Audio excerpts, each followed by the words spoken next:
다 같이 일어나셔서 말씀 교독하겠습니다. 에베소서 1장 17절에서 23절입니다.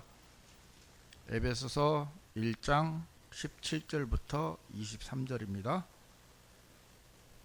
이는 우리 주 예수 그리스도의 하나님이신 영광의 아버지께서 그분의 지식 안에서 너희에게 지혜와 계시의 영을 주려 하심이요 너희 지각의 눈에 빛이 비치도록 하려 하심이라. 이는 너희가 그분의 부르심의 소망이 무엇인지와 성도들 안에 있는 그분의 유산의 영광의 부요함이 무엇인지를 알게 하려 함이며, 그분의 막강한 권능의 역사하심대로 믿는 우리를 향하신 그분의 권능의 지극히 위대하심이 무엇인지를 알게 하려 함이라.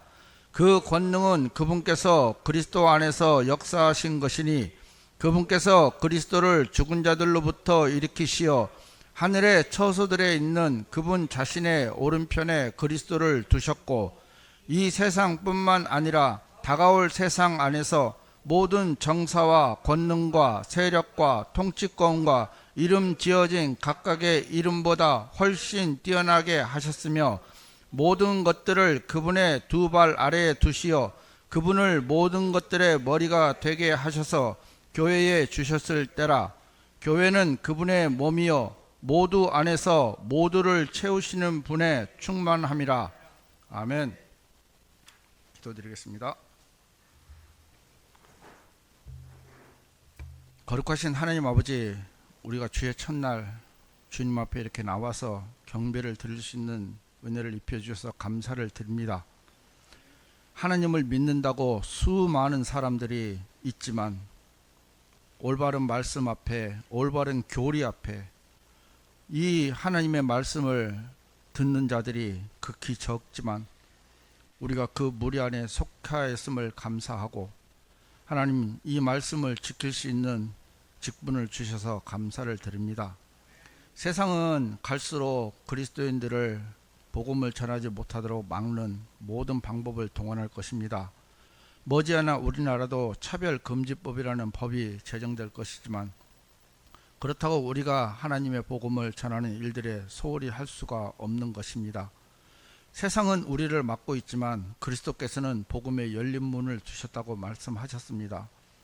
마지막 시대에 주님 오실 날이 얼마 남지 않은 이때에 한 사람이라도 더 복음을 들을 수 있는 길들을 교회를 통해서 일하여 주시고 역사해 주시기를 바라고 원합니다. 하나님, 우리들의 마음을 지켜주시옵소서. 세상은 우리에게 끊임없이 쾌락의 유혹과 재물의 유혹과 이생의 자랑의 유혹으로 우리들의 마음이 하나님의 말씀편에 서지 못하도록 많은 것들로 방해를 하고 있습니다. 이러한 것들에 우리가 방해받지 않고 오직 성령님의 역사하심으로, 또 말씀의 역사하심으로 우리가 우리의 신앙을 지킬 수 있는 믿음을 허락하여 주시고, 주님께서 이 교회를 지키시는 것과 같이 그리스도의 몸인 우리들을 한 분 한 분 세밀하게 주님께서 지켜주시고 인도하여 주시옵소서. 하나님께서 정말 김선혜 자매님을 몸이 아프게 하셨지만 정말 놀랍게도 하나님께서 합당하게 의사를 그 시간에 준비하셔서 하나님 무사히 수술을 마치고 지금 회복 중에 있습니다.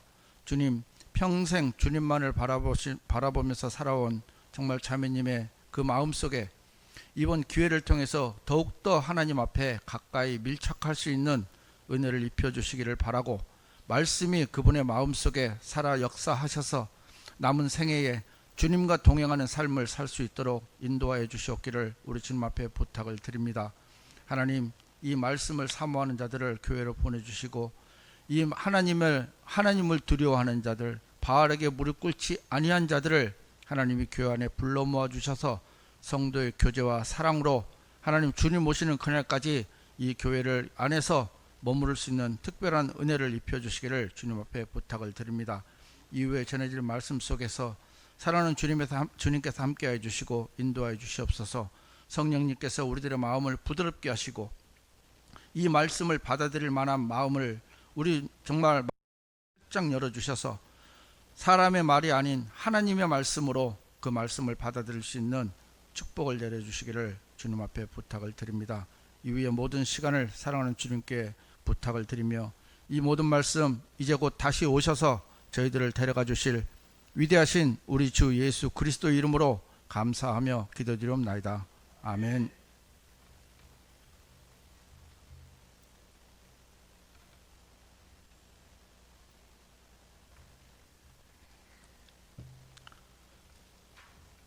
세상에는요, 참 많은 부류의 사람들이 있습니다. 그런데 많은 부류라고 얘기를 했지만 정작 따져보면 딱 두 가지입니다. 이 땅에 소망을 두고 살아가는 사람, 하늘의 소망을 두고 살아가는 사람, 딱 두 가지로 나눌 수가 있습니다. 사람들은 이런 생각을 하고 있습니다.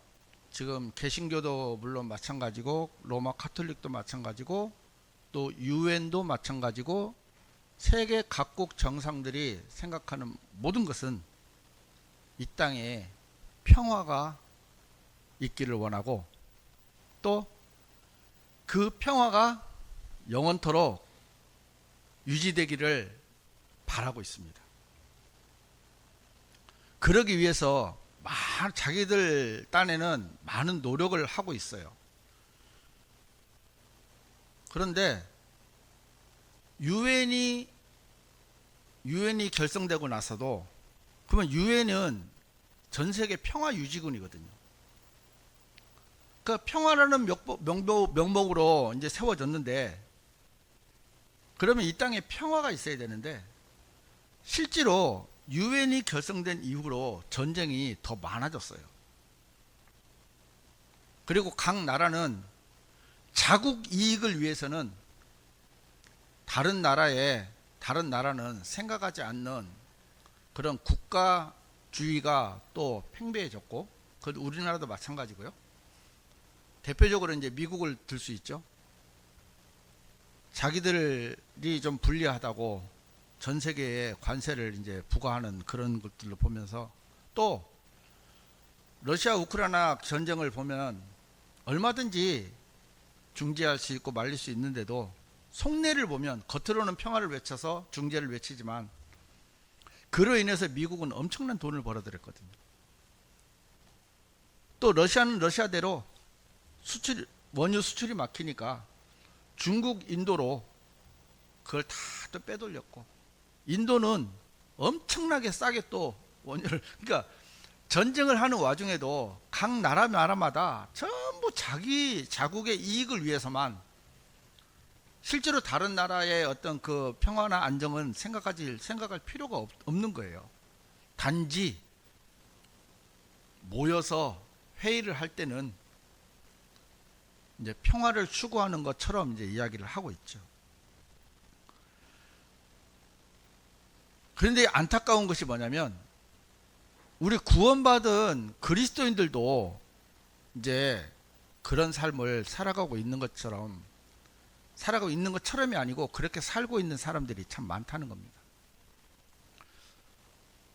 제가 지난번에도 한번 말씀드렸지만 그분들은 물론 구원을 받았는지 안 받았는지 모르겠지만 개신교의 60% 70% 사람들이 하나님을 믿는 것보다는 점집에 가서 점을 봐야 되고 타로를 봐야 되고 별자리를 봐야 되고 운세를 봐야 되고, 이런 것들이 왜 그러는지 그들한테 질문을 해보니까 이유가 뭐냐면 불안하대요. 그리고 여러분들도 경험해 보셨지만 우리가 하나님 앞에 기도를 하면 대번에 나타나는 기도가 있고, 뭐 어떤 거는 1년, 어떤 거는 10년, 길게는 막 20년, 30년 가는 것도 있잖아요.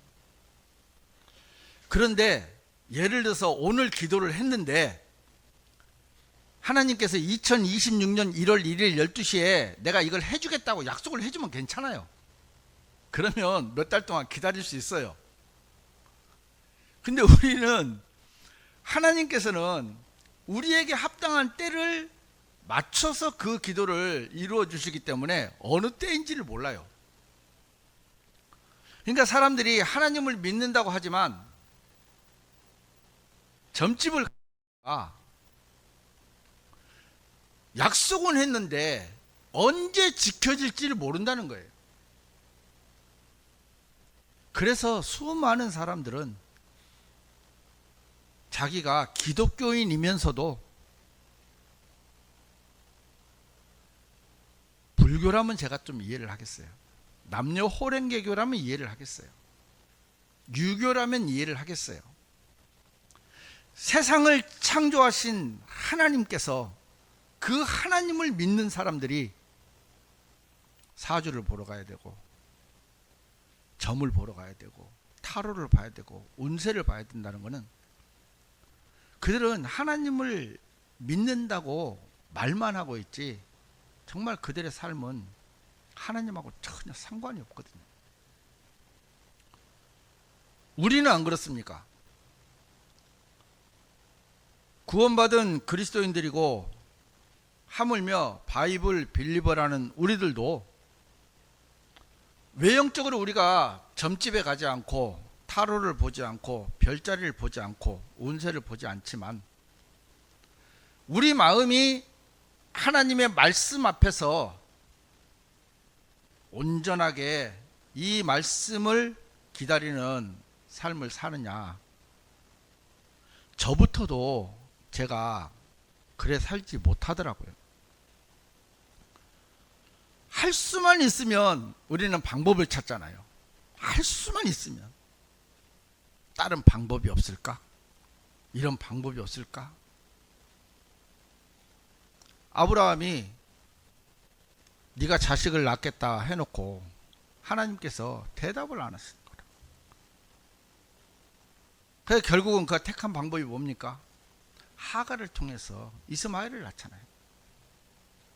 믿음의 조상 아브라함조차도 하나님께서 약속을 하셨으면 10년이고 20년이고 기다려야 되는데 기다리다 나름 많이 기다렸죠. 기다리다 안 되니까 아이고 이건 하나님이 다른 방법으로 하라고 하는가 보다. 또 사라가 하갈을 주면서 얘를 통해서 아이를 낳으세요 하니까 아브라함이 덥석 물어버리잖아요. 우리는 이런 삶을 우리 지금 현 시대에도 살아가고 있습니다. 좀 더 나아지고 좀 더 나아지길 바라는, 그건 우리의 생활도 마찬가지고요. 또 이 세상도 마찬가지고 우리나라도 마찬가지고 우리만이 생각하는 유토피아가 있더라고요. 제가 웬만하면 정치 이야기를 좀 안 하려고 했는데 이제 약간 빗대서 한번 이야기를 해보겠습니다. 내가 생각하는 정치가 있어요. 내가 생각하는 정치. 그런데 저는 이렇게 묻고 싶습니다. 과연 내가 생각하는 그 정치라는 그 길이, 그러니까 어떤 좌우의 노형의 그걸 떠나서 내가 생각하는 어떤 정치의 이념이 있어요. 이쪽으로 갔으면 좋겠다. 자, 그러면 제가 역설적으로 한번 되물어 보겠습니다. 내가 생각하는 그 정치의 그 이념이나 그 길이 과연 하나님께서도 그렇게 생각하시느냐, 저는 그걸 한번 되물어 보고 싶어요. 만약에 그것이 맞다면 여러분들은 올바로 가고 있는 길인데, 만약에 하나님께서는 전혀 그것에 관심이 없으시는데 내가 그렇게 생각하고 있다면 그거는 제가 하나님 앞에 큰 죄를 범하는 거예요. 아침에 형제님하고 잠깐 그런 얘기를 했어요. 형제님께서 정확한 비유를 말씀해 주시더라고요. 이스라엘 백성들이 하나님께서 바벨론 70년 포로 생활이 되겠다고, 포로가 되겠다고 하나님께서 선언하셨어요. 그러면 좋든지 싫든지 바벨론 포로가 돼야 되고 70년 동안 거기 있어야 돼요. 그러면 우리가 생각할 때 이제 우리가 그 당시 이스라엘 사람이라고 생각한다면 거기에 순응하는 사람은 거의 없었습니다. 하지만 대다수들은 그것을 예언한 예언자를 핍박하고 박해를 했어요. 그러면 제가 바벨론 포로가 된다는 것을 반대하는 입장이라고 한번 가정을 해볼게요. 그러면 예언자가 우리는 앞으로 바벨론 70년 동안 포로가 될 것이다라고 선언을 했는데, 예언을 했는데, 제가 그 예언자를 가서 박해를 하면 이스라엘 백성들 편에서 보면은 옳은 일이지만 하나님 편에서 보면 엄청난 큰 죄악이거든요.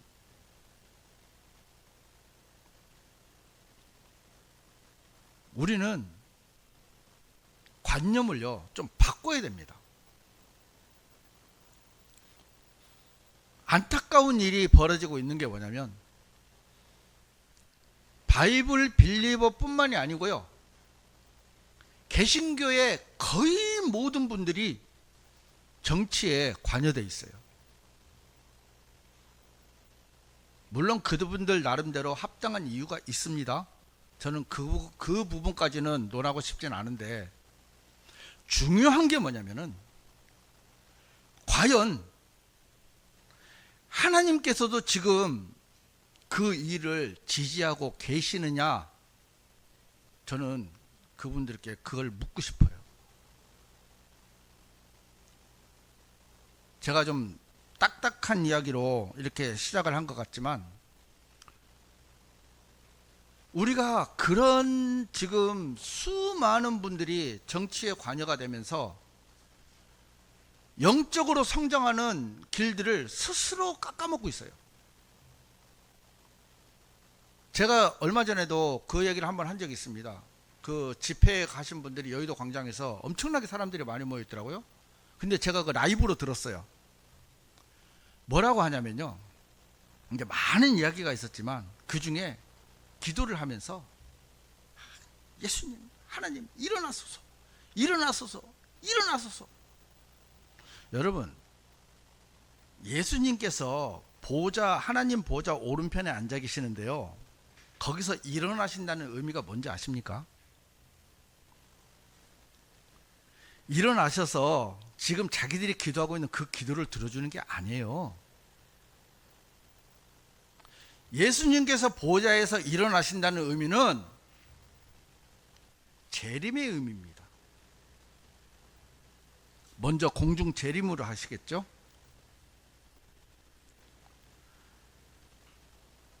성경을 모르니까 그냥 내 기도 들어주기 위해서 예수님 일어나시라고 방방방방 뛰고 있더라고요. 제가 그걸 보면서 얼마나 안타까운지. 그게 성경적으로 맞다면 당연히 저도 동조를 하죠.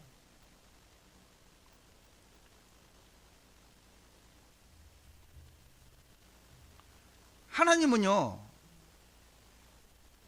느부갓네살 왕을 표본으로 보여주셨거든요.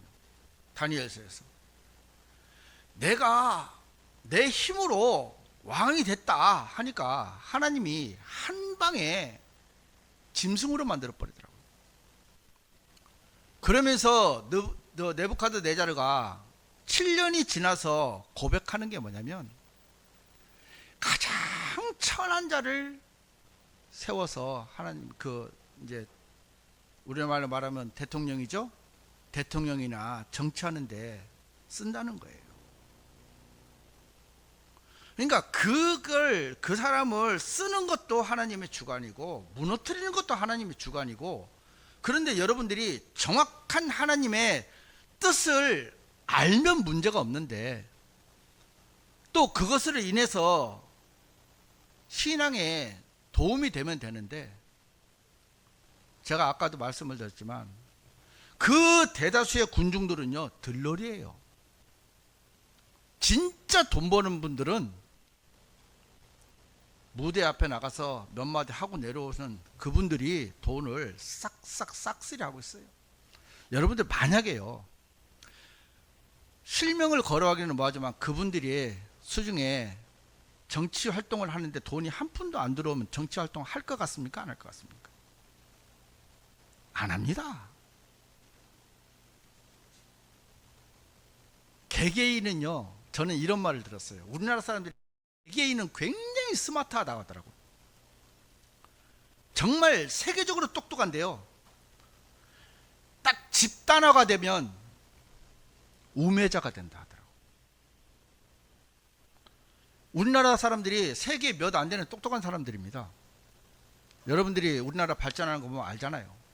정말 싸우지만 않으면요, 세계 탑이 될 수 있거든요. 그런데 집단화가 딱 되면 사람들은 맹목적이 돼버린대요. 여러분, 정치만 그렇습니까? 신천지 교인들은 안 그렇습니까? 통일교는 안 그렇습니까? 여호와의 증인은 안 그렇습니까? 구원파, 또 JMS 다 그렇잖아요. 그들 개개인들은요, 엄청나게 똑똑한 사람들입니다. 그런데 집단화가 딱 돼버리고 맹목적이 돼버리니까 아무 소리도 들리지 않는 거예요. 성경적으로 잘못됐다고 이야기를 해도요, 우리 교주님은 그럴 사람이 아니라는 거죠. 성경적으로 잘못됐다고 해도.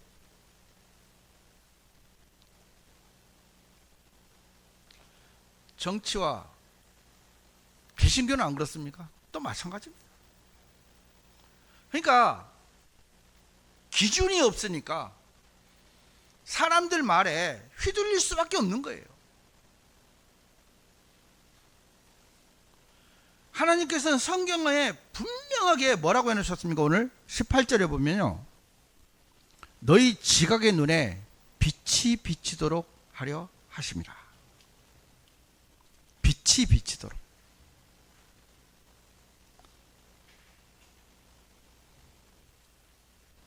계시의 영을 받을 때, 그러니까 우리가 성령님을 받을 때 우리의 지각의 눈에 우리가 정말 무엇을 올바르게 알아야 하는지를 알게 해주신다는 거예요. 우리는 하나님을 믿는다고 하면서도 그 성령님께서 우리 안에 역사하시는 그 역사를 무시하고 있어요. 외면하고 있습니다. 여러분들 마음속에 감각이 있을 겁니다. 감각이. 예전에 어떤 분이요, 이런 설교를 제가 들었어요. 자기는 몇 년 동안 밥 먹고 화장실 가는 시간 빼고는 잠자고, 잠도 뭐 하루에 한 3시간 4시간밖에 안 잤다 하더라고요. 그 성경만 읽었다 하더라고요. 저는 진짜 그 말 믿었어요. 왜냐하면 처음에는 그렇게 보였거든요. 근데 시간이 지나고 보니까, 아, 이분은 성경을 안 읽었구나. 줄거리는 알겠죠. 물론 읽기를 읽었겠죠. 제가 여기서 안 읽었다는 말은 정말 하나님 앞에 겸손한 마음으로 마음을 열고 그 성령님께서 보여주는 것을 본 것이 아니고 외형적으로 성경을 많이 읽었을 겁니다. 시간이 지나면서 이분의 눈에 뭐가 보이냐면 성령님이 보여야 되고 하나님이 보여야 되고 말씀이 보여야 되는데, 시간이 지나면 지날수록 무엇이 보이냐면 뭐니 해도 뭐가 최고라고요? 머니.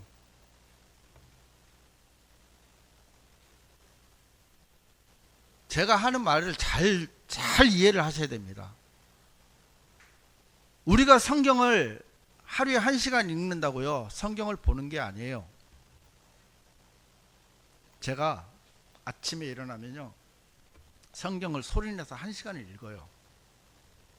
근데요, 돌아보면요, 없어요. 물론 계속 읽다 보면 이제 말씀이 연결되고 하지만, 우리가 성경을, 그렇다고 성경 읽지 말라는 얘기 아닙니다. 성경을 읽어야 됩니다. 읽으면서 우리가 무엇을 받아야 되냐면, 이 안에서 하나님께서 우리에게 여기 18절처럼 너희 지각의 눈에 빛이 비치도록 하려 하심이라. 그 빛이 비치도록 하는 이유가 뭐냐면은 이는 너희가 그분의 부르심의 소망이 무엇인지와 하나님께서 우리를 왜 불렀는지,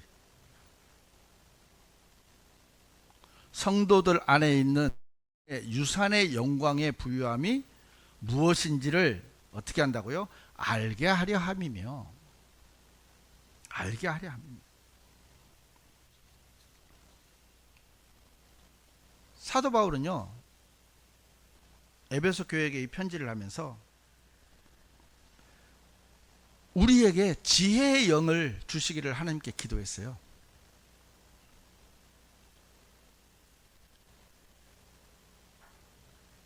지혜는 지식을 활용하는 법을 아는 거예요. 그러니까 우리는 지금 바이블 빌리버들이 지식은 굉장히 많아요. 그런데 그 지식을 활용할 수 있도록 알게 하는 것은 지혜의 영이에요. 지혜와 지식은 다르다는 걸 아시겠죠? 또 계시의 영을 주시기를 기도했어요. 계시의 영은 뭐냐면 하나님을 아는 지식. 우리가 하나님을 두려워한다는 건요, 하나님을 점점 더 많이 알게 되면 하나님을 두려워하지 마라 해도 두려워할 수밖에 없어요. 여러분, 세상 사람들이 왜 구원을 안 받습니까? 몰라서요? 아닙니다. 그들은 하나님을 두려워하는 힘이 없어요. 하나님을 두려워하지 않기 때문에 말씀을 안 받아들여도 괜찮잖아요.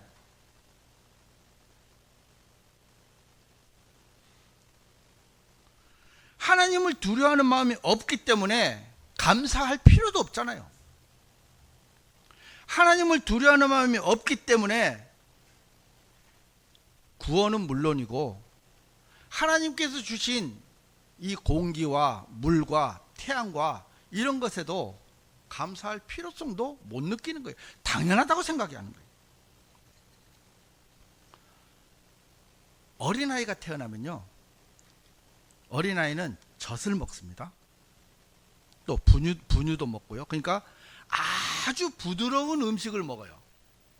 음식이라고 표현하기는 좀 뭐하지만 정말 필요한 모든 영양분이 공급되어 있는 것만, 아주 부드러운 것만, 씹을 필요가 없는 것들만 먹어요. 구원받은 사람들이 거의 많은 사람들 중에 이런 분들이 참 많아요.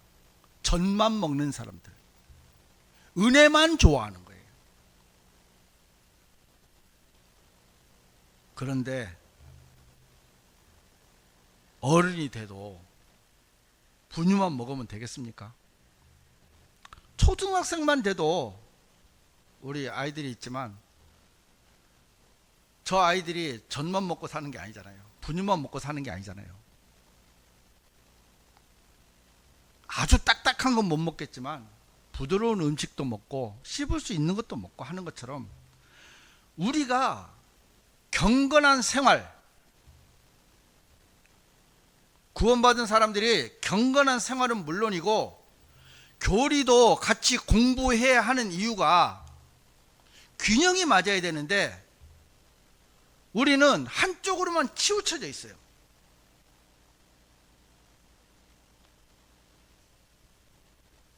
지식만 추구하는 사람들이 참 많습니다.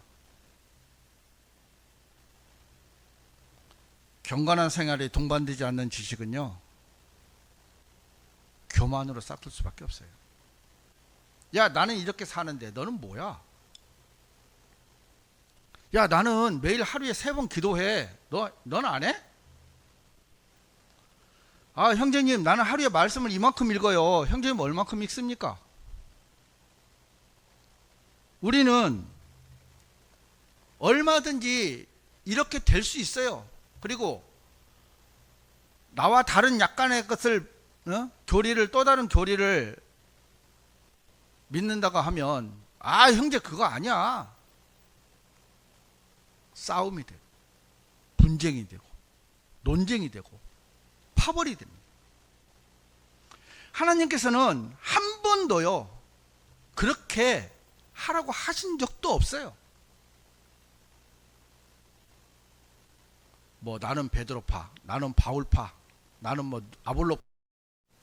하나님께서 언제 그렇게 파를 나누셨습니까? 하나님은요 그리스도 외에는요 어떤 것도 교회 안에 세운 적이 없어요.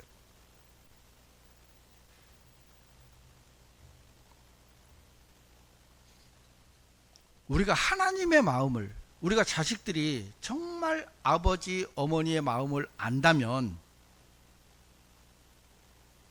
효도를 하죠. 하지만 자식들이 부모 마음을 모르면 우리가 제일 많이 하는 건 뭐죠? 내가 알아서 할게. 내가 알아서 할게.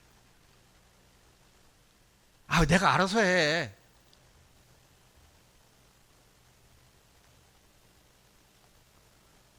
우리가 지금 그러고 있어요. 우리가 하나님이 이렇게 말씀하시면 하나님 내가 알아서 할게요.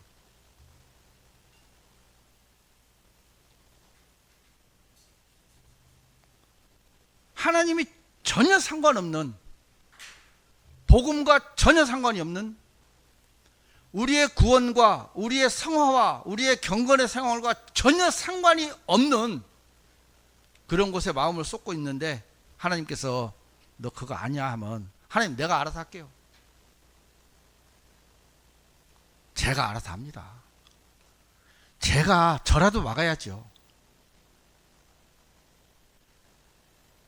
극단적인 얘기를 한번 해보겠습니다. 오늘 뭐 어차피 나왔는데 다 한번 까죠. 아마 이 얘기를 하면은 사람들이 어떻게 생각할지 모르겠지만 지금 많은 교회에서 염려하는 게 우리나라가 공산화가 된다고 하는데, 자 한번 제가 까놓고 한번 얘기해 볼게요. 그럴 리는 없습니다. 하나님께서 2년 안에 우리나라를 공산화를 만드시겠다고 가정을 하셨어요. 결정을 하셨어요. 그러면 난리가 나겠죠? 그 공산화가 안 되기를 바라는 수천만의 사람들은요, 하나님 편입니까? 하나님의 대적 편입니까? 냉정하게 한번 대답을 한번 해보세요. 하나님이 공산화하기로 우리나라를 작정을 하셨는데 그것을 막겠다고 수천만 명의 사람들이 달라들어서 막는다 하면 그거는 하나님의 대적자입니까? 하나님 편의 선자들입니까? 냉정하게 얘기하면 하나님의 대적자들입니다.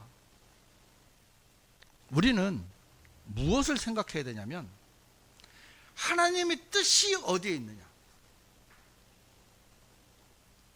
하나님께서 우리를 부르셨는데 왜 부르셨느냐는 거예요.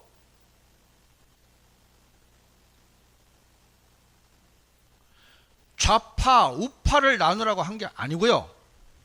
정치 활동을 하라고 한 게 아니고요. 우리가 부르심의 소망이 무엇인지는 성경에서 가르쳐 드립니다.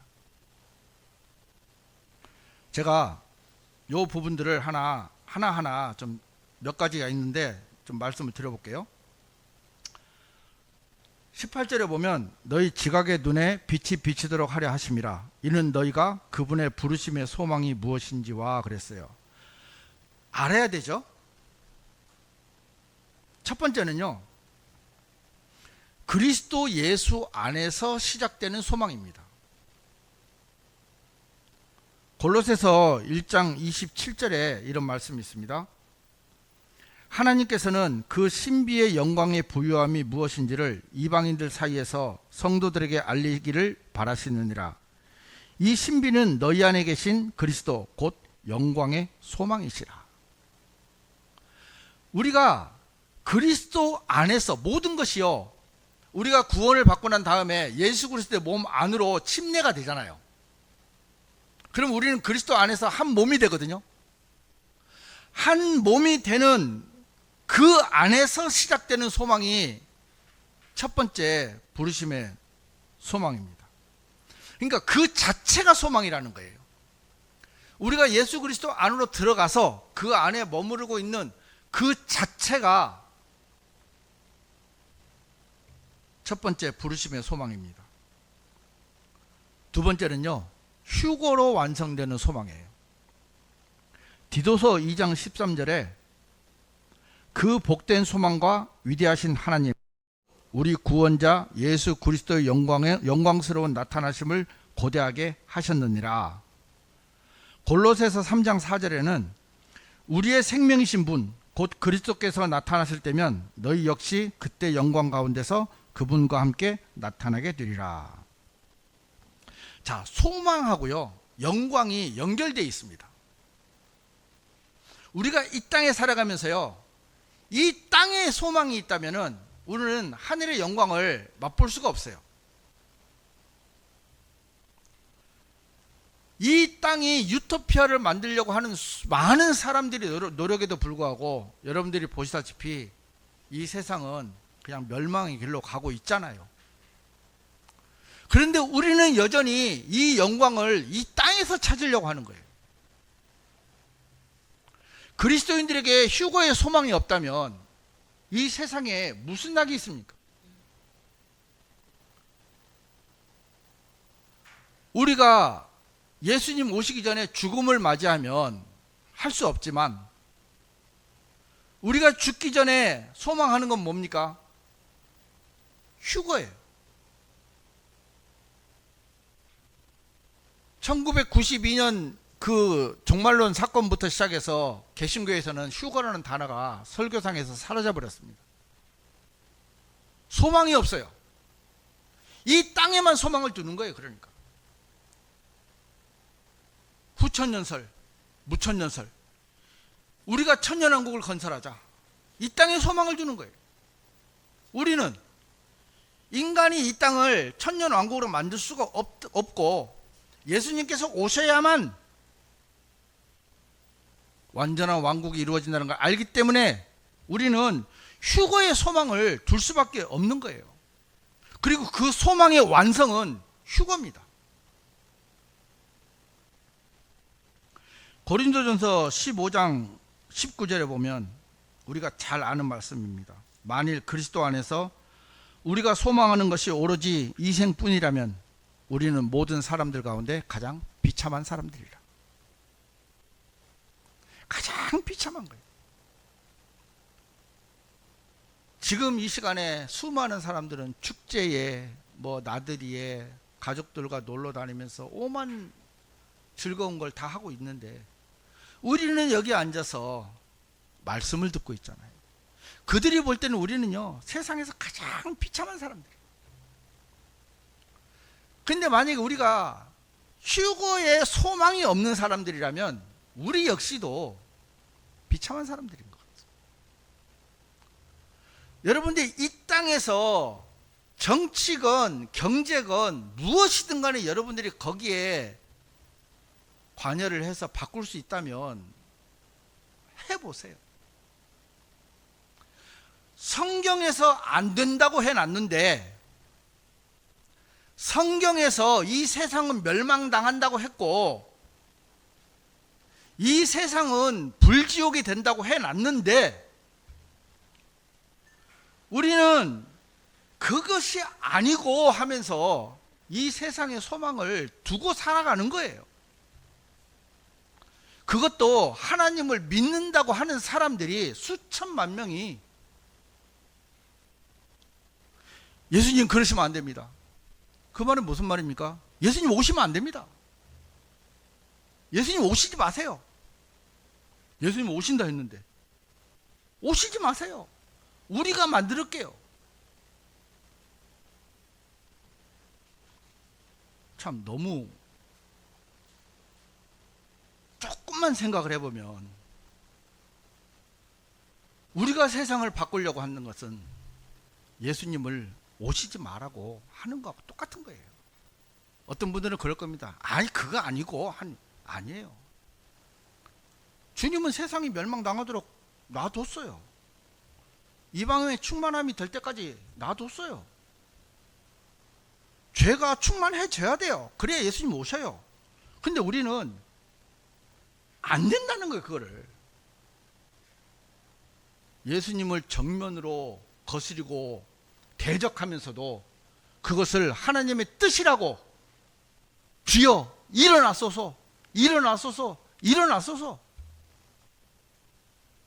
말도 안 되는 소리를 하고 있는 걸 보면 참 답답합니다. 세 번째는 부르심의 소망입니다. 데살로니가 2장 13절 14절에는 그러나 주께 사랑받는 형제들아 우리는 너희를 위하여 하나님께 늘 감사들을 드리지 않을 수 없느니라. 이는 시작부터 하나님께서 성령의 성결하게 하심과 진리에 대한 믿음을 통하여 너희를 선택하사 구원에 이르게 하셨기 때문이라. 그분께서 우리의 복음을 통하여 너희를 그 구원에 이르도록 부르셨으니 곧 우리 주 예수 그리스도의 영광을 획득하는 데 이르게 하셨느니라. 우리를 부르셨어요. 구원에 이르게 해 주셨어요. 무엇으로? 진리의 믿음을 통해서. 복음을 통해서 우리를 불러주셨어요. 이것만큼 복된 소망이 어디 있습니까? 우리는 영원히 지옥을 갈 수밖에 없는 사람들이었어요. 근데 복음을 통해서 구원에 이르도록 우리를 선택하셨어요. 얼마나 감사합니까? 우리를 부르심의 소망이요, 이 세상의 어떤 것과도 연관이 없어요. 오직 어디입니까? 하늘, 셋째 하늘. 이 셋째 하늘에 초점을 맞춰놓고 우리를 부르신 거예요.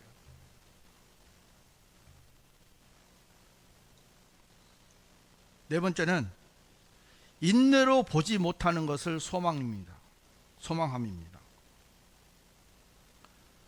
로마서 8장 17절에서 25절까지인데 요거는 제가 끝에만 한번 읽어보겠습니다.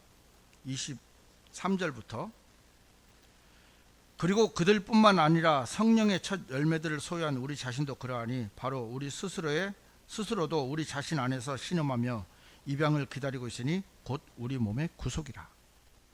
이는 우리가 소망에 의하여 구원을 받았기 때문이라. 그러나 보이는 소망은 소망이 아니니라. 그러므로 사람이 보는 것을 어찌하여 그가 여전히 소망하고 있느냐. 그러나 만일 우리가 자신이 보지 못하는 것을 소망한다면 그때 우리는 그것을 인내를 가지고 기다리느니라. 여기 보면 보이는 소망은 소망이 아니라 했습니다. 여러분 성경 말씀을 믿으세요. 우리는 보이지 않는 것을 인내로 기다리면서 소망하는 그리스도인들입니다.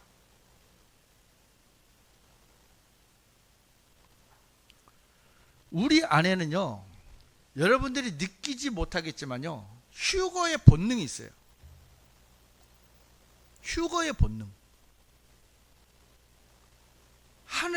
셋째 하늘로 올라가고자 하는 본능이 있어요. 왜?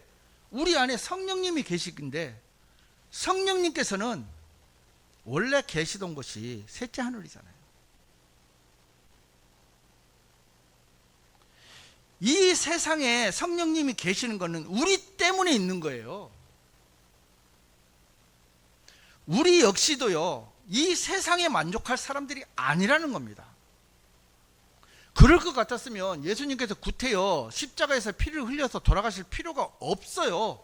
그냥 이 땅에 오셔가지고요, 바로 천년왕국으로 시작하셔도 됩니다.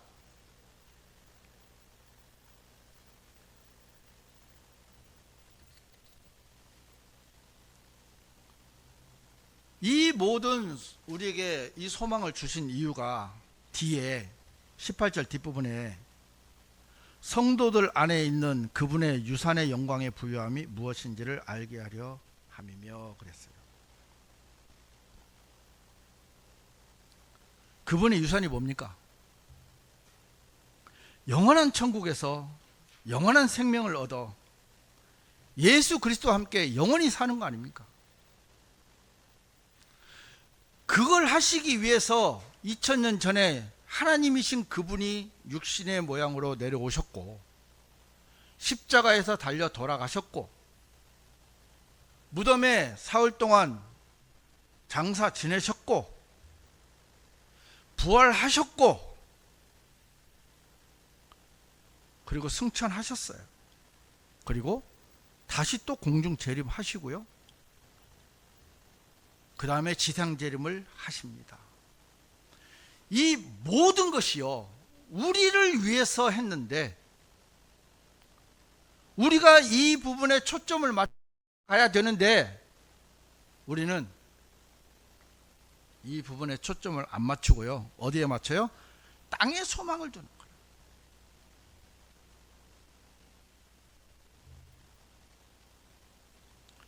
19절 그분의 막강한 권능의 역사하심대로 믿는 우리를 향하신 그분의 권능의 지극히 위대하심이 무엇인지를 알게 하려 함이라.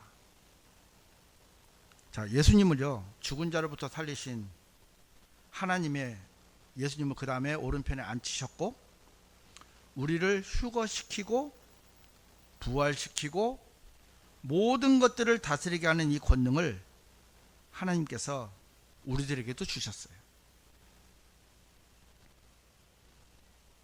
이 권능이 뭔지 아십니까? 기도입니다.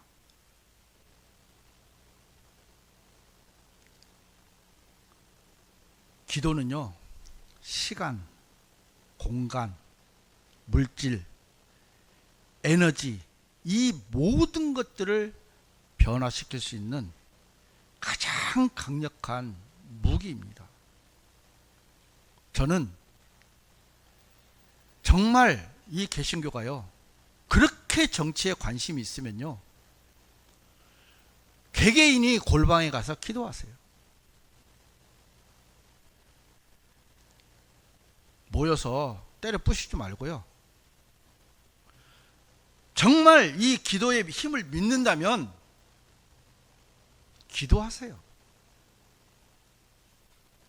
하나님이 골방에 하는 기도는 안 들어주시고 마이크 잡고 수만 명 앞에서 펄떡펄떡 뛰면서 주여 일어나소서 일어나소서 일어나서 하면 주님이 들어줍니까?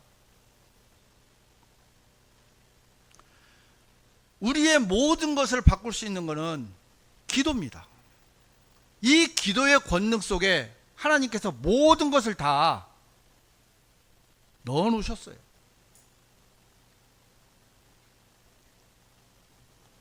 우리는요 하나님께서 이 세상에 소망을 두는 것을 원치 않으십니다. 그 강력한 증거가 뭐냐면 우리 골로새서 3장 1절을 한번 좀 찾아보겠습니다. 다 같이 한번 읽어보겠습니다. 골로새서 3장 1절에서 5절까지입니다.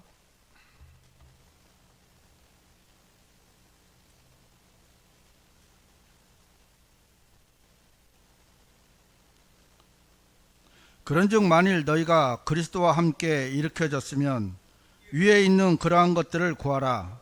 그곳에는 그리스도께서 하나님의 오른편에 앉아 계시느니라. 땅에 있는 것들이 아닌 위에 있는 것들에 너희의 애정을 두라. 이는 너희가 죽었고 너희의 생명은 하나님 안에서 그리스도와 함께 감추어져 있기 때문이라. 우리의 생명이신 분 곧 그리스도께서 나타나실 때면 너희 역시 그때 영광 가운데서 그분과 함께 나타나게 되리라. 그러므로 땅 위에 있는 너희 지체들을 죽이라. 음행, 불결함, 무절제한 애욕, 악한 색정, 그리고 탐심이니 탐심은 곧 우상 숭배니라. 아멘. 이 말씀을 문자 그대로 보면 됩니다. 여기 뭐라고 되어 있습니까? 땅에 있는 것들이 아닌 위에 있는 것들에 너희의 애정을 두라. 이거는 하나님 부탁이 아닙니다. 명령입니다.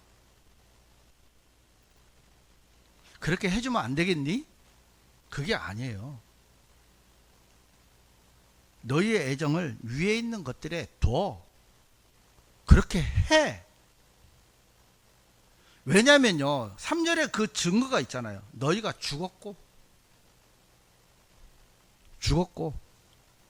너희의 생명은 하나님 안에서 그리스도와 함께 감추어져 있다. 그리스도 안에 있으니까 우리는 감춰진 거예요. 세상에 볼 때 우리는 죽은 거예요.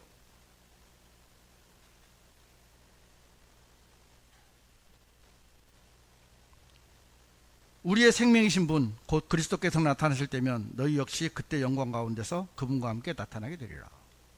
그러니까 우리가 제대로 나타나게 되는 이유는 때면 그리스도께서 나타나실 때 우리도 나타나는 거예요.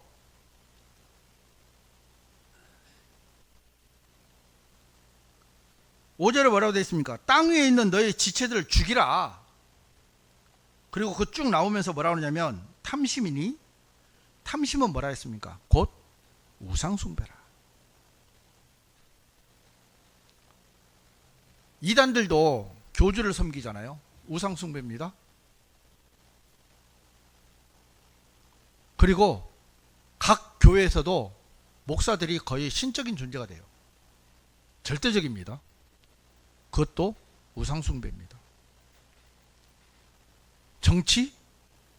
네, 우상숭배입니다. 그래서 하나님께서 금하시는 거예요.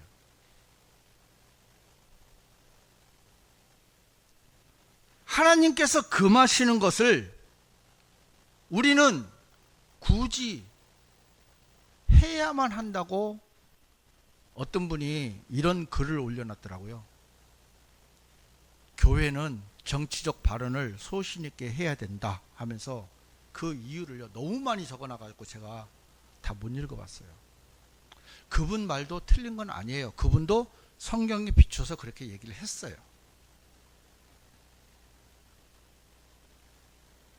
근데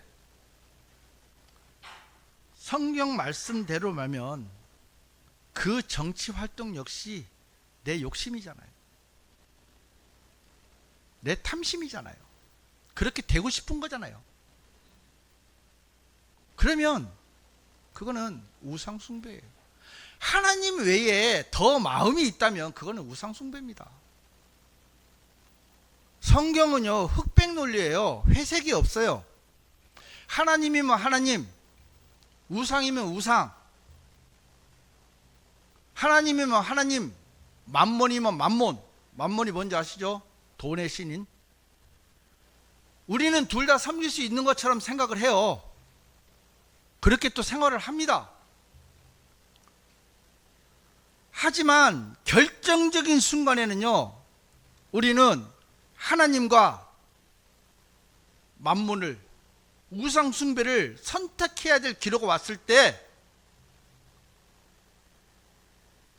거의 대부분의 사람들은 우상 숭배를 택하는 걸 많이 봤습니다. 지금 현실이 또 그렇고요. 성경에서 말씀하고 계시잖아요. 성경은 우리에게 하늘의 애정을 두고, 하늘의 소망을 두고, 그 우리의 부르심의 소망도 하늘을 소망하기 위해서 우리를 불렀는데 우리는 여전히 이 땅에만 관심이 있다는 거예요.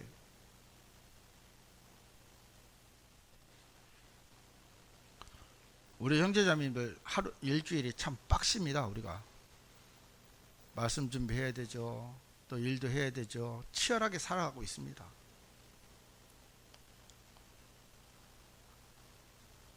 이것만으로도 사실 충분한데 우리는 이 외의 것들을 참 많이 생각하고 있어요.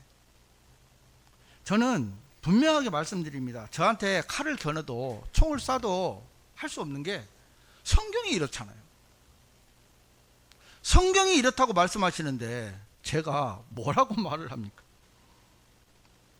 우리는요, 이 땅에 관심을 두고 살아갈 수 있는 사람이 아니에요.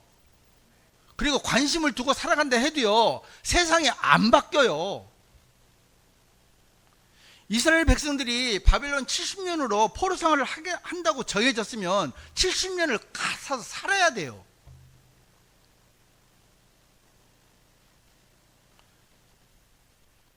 왜 우리는 하나님의 원대하신 뜻이 이미 성경에 분명히 기록이 났는데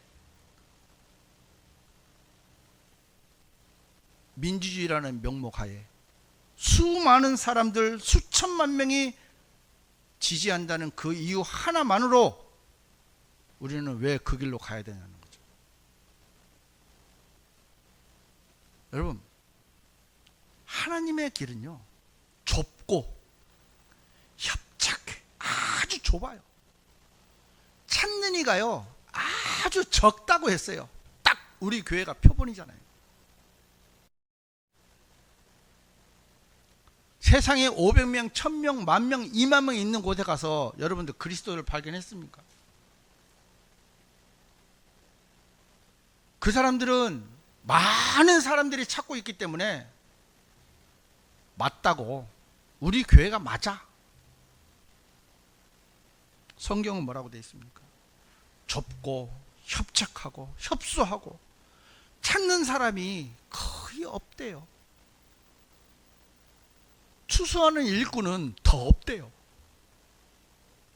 그럼 우리는 여기에 초점을 둬야 되지 않겠습니까?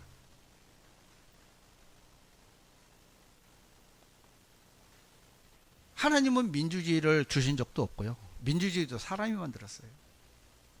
왜 우리는 사람이 만든 것에 그렇게 목숨을 걸어야 하는지, 그것도 하나님을 믿는다고 하나님의 말씀을 전하는 목사님들이 앞장서서 하나님 너 까불면 죽어, 이 말을 스스럼 없이 하는데도 그 밑에 사람들은 그분이 하나님의 종이라고 믿고 있어요.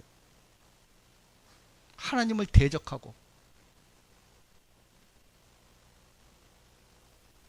정말 정말 무서운, 얼마나 무서운 형벌이 그들을 기다리고 있는지 알지도 못하면서 그들이 하는 말에 맹목적으로 광풍에 쓸려가듯이 이리 쓸리고 저리 쓸리는지, 참 저는 우리나라 개신교 사람들을 보면 너무 답답합니다. 제가 웬만하면 정말 다짐을 했거든요. 정치 얘기를 안 하고 싶어서. 저는 이것도 저것도 아닙니다. 일 잘하는 사람이 최고입니다.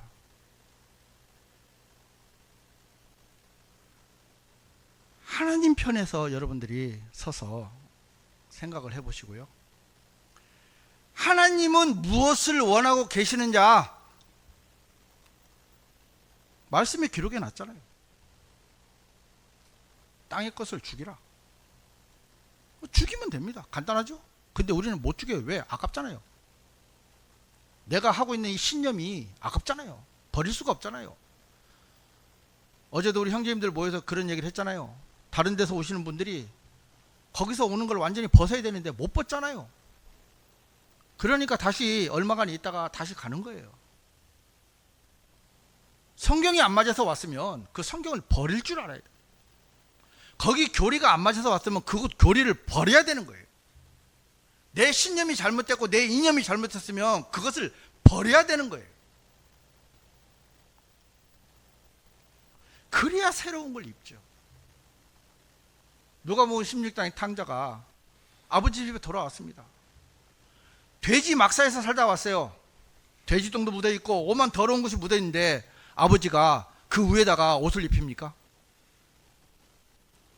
그 아들이 입고 있던 것 모든 것을 다 버리고요, 다 깨끗이 씻기고 난 다음에 옷을 입히잖아요. 우리의 관념이나 우리의 생각이나 우리의 지식이나 우리의 지혜나 모든 것들이 하나님 앞에 와서 잘못됐으면 버릴 줄도 알아야 되는 거예요. 아침에 형제님께서 구원에 이르는 회개에 대해서 말씀하셨는데 그게 진정한 회개입니다. 내가 잘못됐는데, 내 생각이 잘못됐는데도 거기에 바이블 빌리고 교리를 덧입어요. 내 이념, 내 사상, 모든 것들이 하나님 말씀 편에서 잘못됐는데 그 위에 우리는 덧입어요. 벗고 입어야 되는데.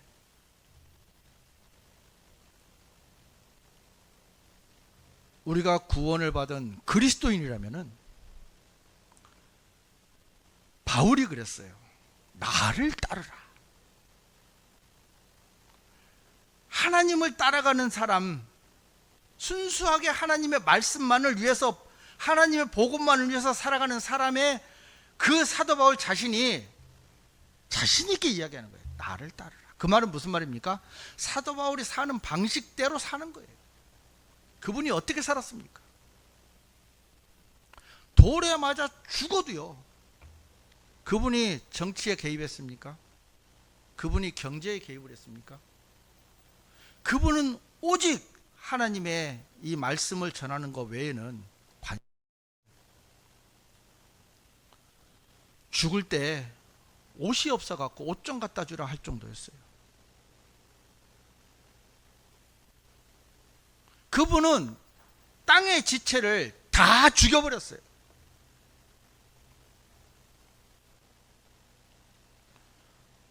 그만큼 잘난 사람이 어디 있었습니까? 바리새파 중에 바리새파고, 예? 엄청난 열심이고 율법 박사였거든요.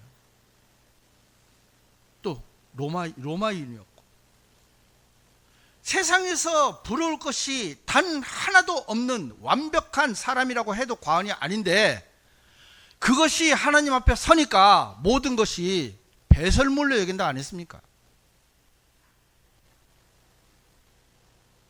사도 바울의 삶이 우리의 삶이 되어야 하는 거고요. 우리의 삶이 그리스도의 삶이 되어야 하는 겁니다. 가치관의 차이가 아닙니다. 말씀을 믿느냐 믿지 않느냐의 차이입니다. 우리가 그렇다고 제가 그 개개인의 어떤 그 취향이라고 하면 뭐하지만 그 의견은 존중합니다.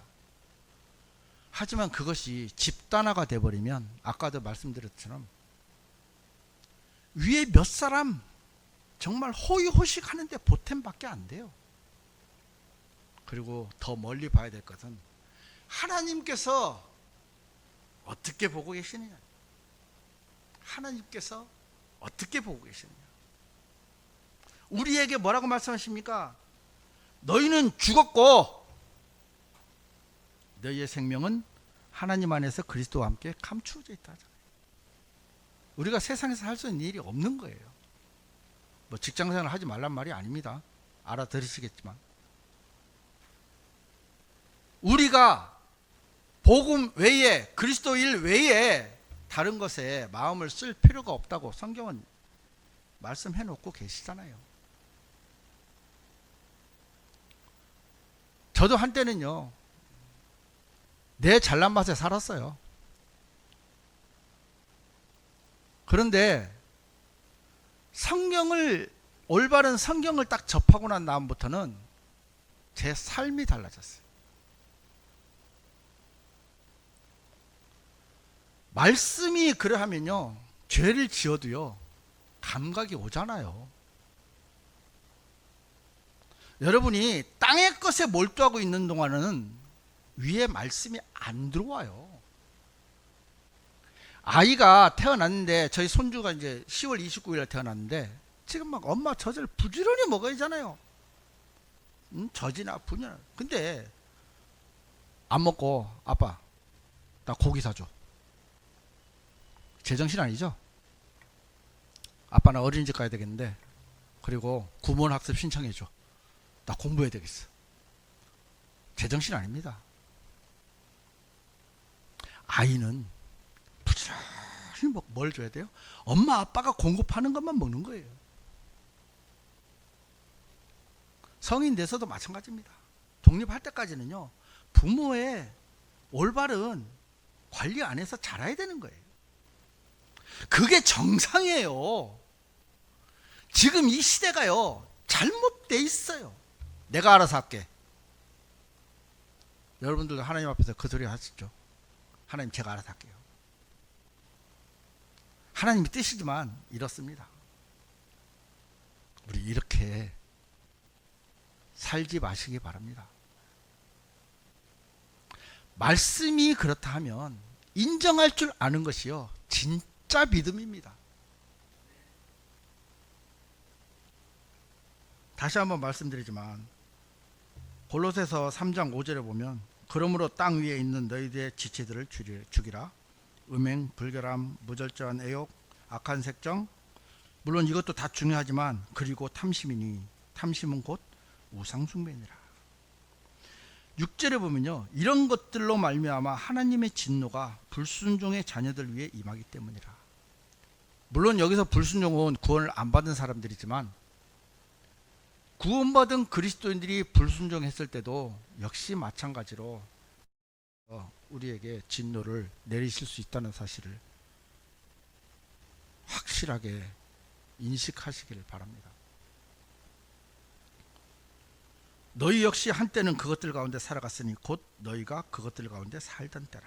그러나 이제는 너희도 이 모든 것들을 벗어버리라. 곧 분노와 경노와 악의와 신성모독과 너희 입에서 나오는 추악한 대화라. 서로에게 거짓말하지 말라. 이는 너희가 옛사람을 그의 행실들과 함께 벗어버렸고 새 사람을 입었기 때문이라. 이 새 사람은 그를 창조하신 그분의 형상에 따라 지식 안에서 새롭게 되었도다. 아멘.